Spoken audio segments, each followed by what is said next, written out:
yang ada di hadapan kita saat ini bahwasannya kubah masjid ini adalah kubah masjid yang dihanyutkan oleh gelombang tsunami, yaitu pada tarikh 26 Desember 2004. Kubah ini, masjid yang sebenarnya itu bukan letaknya di sini, tetapi masjid itu berada di sebalik bukit yang tinggi itu dengan jaraknya daripada tempat ini yaitu 2,5 km perjalanan. Balik bukit Di tu. sebalik bukit. Masa kejadian tsunami, rumah masjidnya hancur. Mari boleh duduk di sini. Masa kejadian tsunami, sila. Waktu kejadian tsunami itu rumah masjidnya hancur dan kubahnya yang dibawa air sampai ke sini. Kubah ini pun dia datang tuh dengan tapak lantai dia sekaligus. Tapak lantai yang dimaksud itu adalah dekat bawah ini di sini. Sepinggang ke bawah kita itu ada tapak lantai 4 segi yang ikut terbawa sekaligus. Perjalanan kubah ini dari balik bukit sana bukan melompati bukit, tetapi dia pusing daripada tepi bukit mengikut arus air yang datang. Dia dihanyutkan sampai ujung bukit sana dulu, lepas itu patah balik, terakhir jatuh di sini. Dan saat itu kubah ini datangnya dari tapak lantai. Bundaran tengah itu yang hitam itu adalah bawaannya, bukan kami buatkan. Tiang-tiang ini pun adalah bagiannya juga, bukan yang kami binakan, dan juga atasnya. Makna kubahnya datang ke sini itu satu paket dari tapak lantai, bundaran tengah, tiang dan atas itu. Dan masa perjalanan ke sini di atas bundaran tengah inilah ada yang selamat saya itu sebanyak 7 orang. Mereka adalah orang kampung daripada balik bukit sana. Dan kubah ini masa di bawah tsunami tadi, ini kubah terapung dengan ketinggian air yang membawanya itu tinggi, setinggi pokok kelapa itu ada 30 meter itu ada airnya. Dengan keadaannya, dengan posisinya tidak terbalik, tidak terguling, tidak tenggelam, tetapi mengapung saja. Padahal ini benda batu berat dia ini 80 ton, patutnya tadi sudah tenggelam, tetapi dengan kuasa Allah, dengan izin Allah, benda ini boleh mengapung saat kejadian tsunami Aceh 2004 yang lalu. Dan saat kejadian itu air yang datang ke tempat ini datang itu daripada 3 arah, 3 penjuru air itu menuju ke tempat kami ini. Karena kami di sini dikelilingi oleh 3 arah pantai, jadi air itu pun datang daripada ketiga-tiga arahnya. Dari balik bukit ini satu arah air itu yang datang daerah pantai Ujung Pancu nama pantainya. Dari balik bukit ini satu arah lagi air itu yang datang daerah pantai Lampuo nama pantainya. Dan satu arah lagi dari sana air yang datang daerah pantai Ulele atau Lampik nama pantainya. Ketiga arah air itu tadi itu yang menyebabkan perkampungan ini hancur dan penduduknya ramai yang hilang.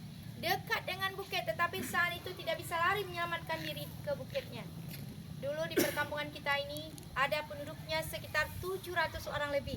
Tetapi saat terjadi tsunami, daripada 700 orang itu tidak ramai yang selamat. Sebagian yang selamat, ada yang sudah terbawa tsunami. Mereka selamat tersangkut di pokok-pokok tepi bukit itu. Dan saat itu yang selamat itu pun kebanyakan adalah anak-anak. Ada yang berumur 5 tahun, 8 tahun, dan 12 tahun saat itu. Dan saat itu ada sekitar 25 orang lagi berada di luar. Luar itu bukan di luar Aceh, tetapi hanya di luar perkampungan ini saja. Seperti Sri sendiri, rumah Sri itu di tempat bas yang berhenti itu tadi.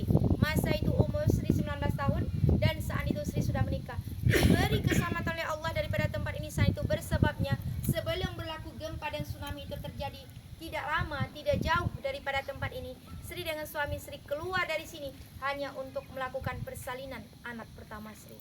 Dengan sebab itulah kami selamat daripada tempat ini, tetapi dengan keluarga kami yang ada di tempat ini, ayah, ibu, adik-beradik, sanak saudara, famili semua yang ada di sini mereka hilang dan tidak diketemukan jasadnya satu orang pun sampai saat ini. Dan bukan daripada keluarga kami saja, tetapi hampir seluruh penduduk yang ada di perkampungan ini, ada 650 orang penduduk itu dinyatakan hilang dan tidak didapatkan mayatnya seorang pun sampai detik ini. Kenapa saya mengatakan hilang? Karena memang tidak didapatkan satu orang pun. Kami tidak mengetahui ke mana arah mereka dibawa oleh air itu tadi, dan kami juga tidak mengetahui di mana letak kubur mereka sampai saat ini. Dan juga dengan perkampungan setelah kejadian tsunami itu, kampung ini hancur semuanya, rata dengan tanah semuanya. Tak ada yang tersisakan lagi, kecuali masih ada satu tempat yang tinggal, yaitu rumahnya Allah. Masjid yang berada dekat depan, itulah masjid yang selamat di sini, namanya Masjid Tunku Syekh Maharajapura. Dan di ujung bukit sana, kami juga punya satu pondok belajar agama. Yang dulu dekat pondok itu ramai pelajarnya, ada sekitar 200 orang pelajar. Tetapi saat terjadi tsunami, dari 200 pelajar dekat situ hanya 4 orang saja yang selamat. Dekat sekali dengan bukit. Hitungan langkah, 10 langkah kita langkah sudah boleh kita capai bukit untuk lari menyelamatkan diri. Tetapi saat itu tidak ada masa untuk kita lari, karena tsunami yang datang itu tidak berlama-lama. Bukan berhari, bukan berjam kejadiannya, tetapi hanya dalam hitungan sesaat. Hanya dalam hitungan 15 menit saja air itu datang dan pergi kembali. Bayangkan hitungan 15 menit itu, sehebat apapun kita, sekuat apapun kita, tidak akan mampu kita capai bukit itu kalau bukan Allahnya yang berkehendak menyelamatkan kita. Dan juga saat itu kalau dengan saksi yang menyaksikan kejadian di tempat ini, kita punya satu orang yang sempat melihat semua yang terjadi, yaitu beliau adalah salah satu orang yang tertua yang kami punya, yaitu Bapak Imam daripada perkampungan ini. Bapak Imam selamat bukan lari dari tsunami, tetapi pada pagi itu beliau berangkat ke sana hanya untuk mencari rezeki di sana. Nah, saat tsunami itu datang, dari atas ke ketinggianlah beliau dapat menyaksikan semua yang terjadi di bawahnya. Melihat air itu datang, melihat manusia yang berlari, dan juga melihat kubah ini yang dibawa air, terapung-apung di atas air, laksana kapal. Padahal ini batu, patutnya sudah tenggelam. Dan juga Bapak Imam sekarang sudah meninggalkan kita. Tahun 2018 yang lalu beliau meninggal dalam umurnya 83 tahun. Dan dengan tempat ini yang dilawat ini dahulunya sawah padi di sini. Tak ada rumah, tak ada jalan untuk menuju kemari. Setelah kejadian tsunami lah kerajaan membuatkan jalan, dan tempat ini pun baru saja dilantaikan. Tahun 2022 yang lalu ini tempat dilantaikan. Dulu kalau kita datang sini yang kita pijak itu adalah sawahnya. Kita juga dapat lihat langsung tapak lantai yang melekat ikut terbawa di bawah ini. Dan juga kubah ini kami beri nama dia Kubah Masjid Lam Tengah. Asal dia dari Kampung Lam Tengah, sekarang berada di Kampung Gurah, Kabupaten Aceh Besar. Kalau dengan bangunan yang di belakang itu baru saja kami bangunkan. 2019 yang lalu kami bangunkan. Itu adalah musala atau surau kubah yang kami buat di sini. Walaupun belum siap dengan sempurnanya, tetapi saya yakin insya Allah ke depan bermanfaat tempat musala itu. Sedikit lagi saya nak tunjukkan satu dokumen. Sebentar saya ambilkan. Ini adalah gambar yang saya punya tentang kubahnya di sini. Beginilah awal dia terjatuh di sini. Ini keadaannya. Dari gambar ini dapat dilihat tidak ada yang kami perbaiki ataupun kami binakan selain daripada catnya sahaja. Begini keadaannya, utuh, original. Dari atas sampai ke bawah dia punya semut. Bundaran tengah, dulu putih, sekarang dihitamkan adalah bawaannya. Tiang-tiang sebanyak 24 tiang itu adalah bawaannya. Sekarang posisi kita kalau mendekat di kubah ini berada di tepi dia ini. Ini ke ini. Kalau kita pun duduk di tepi lingkaran ini, kaki kita mencuntai ke bawah, tidak menyentuh tanahnya. Sepinggang ke bawah berada di sini, dan ini tapak lantai yang ikut terbawa dan sampah-sampah yang dibawa tsunami itu, dan masih ada mayat di sekitar ini saat pengambilan gambar. Tetapi di gambar tidak saya tunjukkan. Gambar yang kedua, dengan perkampungan di sini. Setelah kejadian tsunami, kampung kami jadinya seperti ini. Sebentar saya carikan. Nah, setelah kejadian tsunami itu, kampungnya hancur, tidak ada lagi yang tersisa. Seperti ini keadaannya, padang jarak, padang terkukur. Hanya sampah-sampah lah yang dapat kita lihat dan pondasi rumah yang tertinggalkan. Dan juga dari kejauhan nampaklah satu rumah Allah, inilah masjid yang selamat itu. Dan saat kita kembali ke rumah, inilah rumah yang kami temukan. Tidak ada satu tiang pun atau satu kenangan pun yang kami jumpakan. Hilang semuanya. Nah, gambar yang ketiga, Masjid Tunku Syekh Maharaja Gurah. Kalau kita lihat lebih dekat seperti ini. Sebelum berlakunya tsunami, di sekitaran masjid ini banyak rumah penduduk yang berada di sekitarnya. Tetapi setelahnya, rumah-rumah itu hancur semuanya. Dan dengan rumah Allah ini, air itu masuk ke dalamnya bersamaan dengan air yang datang menghancurkan rumah-rumah tadi. Tetapi dengan rumah Allah, tidak ada satu tiang pun yang patah, selain dari kaca tingkap yang jatuh bersebab dengan gempa. Kenapa saya buatkan gambar ini, foto ini? Karena saat itu kalau kita ingin melihat bentuk masjid ini, samalah bentuknya seperti ini. Kami tak punya dokumen untuk masjid ini, tetapi hanya bisa asalnya tidak, ini masjid yang selamat. Bentuknya sama seperti ini. Ya, kedudukan kubahnya pun sama. Masjid ini berada dekat depan, nanti masa kembali akan jumpa, tunjukkan Edi. Dan juga setelah kejadian tsunami itu, perkampungan sudah hancur. Disinilah kami dibinakan kemah untuk kami tinggal, atau yang disebut dengan barak. Selama kurang lebih 3 tahun tinggal di situ. Tahun 2007 barulah kita mendapatkan rumah kembali. Nah, sebagai contoh juga, tapak lantai yang saya maksudkan ikut terbawa tadi di bawah ini adalah tapak lantai bumbu atas inilah yang ikut terbawa sekaligus.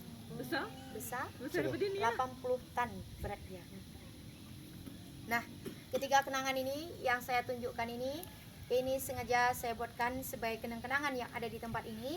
Mungkin ada daripada tetamu yang datang petang ini ingin membawanya kembali sebagai kenang-kenangan. Ini gambar memang dijual, satu gambar dia Rp3 uang Malaysia atau Rp10.000 uang Indonesia. Boleh berbayar dengan uang Malaysia, boleh berbayar dengan uang Indonesia. Itu bila nak memiliki gambar ini. Bila tidak pun tidak apa. Itu saja daripada saya, lebih dan kurang saya mohon maaf. Terima kasih kunjungan ke tempat ini. Sekian, Assalamualaikum warahmatullahi wabarakatuh. Ada soalan nak tanya boleh? Nak tanya kata ada 9 orang. 9 ke 7 orang selamat tu dia duduk Di- dalam tu. Ya, di tempat hitam itu berpegangan di tiang-tiang. Mereka bukan langsung naik daripada masjid, tapi sudah bersamaan di bawah air dekat dengan kubah. Yang 8 apa? Lantai dia tu. Macam ni dah tinggal kubah kan. Sebenarnya lantai tu sampai mana? Lantainya sampai ke sini. Yang bulat tu lah. Ya, sampai sini. Yang tinggal tu. Ya. So, yang ni semua Yang tambah itu lah. kan? Ha. Ini baru dibuat. Ya, maknanya yang tu lah original Ya. bawah tu. Itu lantainya dulu kalau dapat kita lihat itu terbawa dengan besi-besinya sekali. Nampak itu besi. Dia kan kalau di atas bumbung itu dia terikat besinya seperti ini kan. Kalau dipasang tuh kan itu besi lepas. Nah, di ujung sana ada besi, di ujung sana ada besi, di ujung sana. 4 segi itu ada besi-besinya asli. Terlepas dia itu ke bawah. Yang ni pecah-pecah tu Itu asal pecahnya hancur. sekarang akibat usia. Bukan dulu tak pecah. Aduh, tak pecah. Mungkin selepas tsunami kan ini tak menyangka akan menjadi satu sejarah kan. Orang masa bersih-bersih sawah ini banyak rehat di sini. Jadi sambilan duduk ketok-ketok lah. Tak ada kerja lain. Iya, kami sendiri begitu. Setelah pas tsunami itu kan kita bersih-bersih sawah ini bersih sendiri. Tapi kita digaji waktu bersih-bersih sawah itu. Ya, kalau lelaki di bawah pokok itu dia berehat. Kalau perempuan larinya ke sini semuanya. Karena tak ada tempat berteduh lagi, sudah padang. Nak pulang ke rumah jauh. Jadi semua masuk sini untuk berehat. Jadi yang keliling kawasan ni baru siap lah. Ini baru dibuat. Kerajaan tak buat. Yang keliling ini, yang pagar ini, tambah ini kerajaan buatkan. Ya, selebihnya cat je Cat lah. saja. Jadi keadaan yang tu asal Keadaan itu lurus karena di sini sering angin kuat. Sudah diperbaiki, tapi ini lagi usia lah. kan nak naik ke sana agak susah sikit, bukan senang naik. Jadi untuk perbaiki harus kena cari ahli. Itu bukan pada keadaan asal Ya, lah. bukan. Dia lurus, macam tadi saya tunjuk. Ini memang tapak asal dia kat Tapak sini. asal dia. Dia hanyut daripada belakang apa tu gunung. Tu hanyut-hanyut. Dia stop kat sini. Dia pertama ada berjalan ke sana. Lepas tu Air mau pusing. turun. Dia udah mau pusing ke sana. Lepas tu tadi air tiga arah kan. Tiga arah. Imam cakap dia udah mau pusing macam-macam seperti ini dalam Imam yang nampak yang dia iya, duduk atas itu. dia di sana terakhir. Di kebun. Berhenti sini lah tempat dia. Saya. Bawa kerja.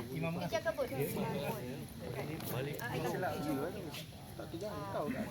Kebunnya bukan di atas bukit, bawah bukit, tapi masuk air ke dalam.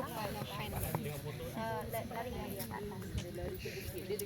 Ada dia lah yang sempat. Okey, yang nak beli gambar tu Dia boleh sempat mengazan tekan juga di atas bukit. untuk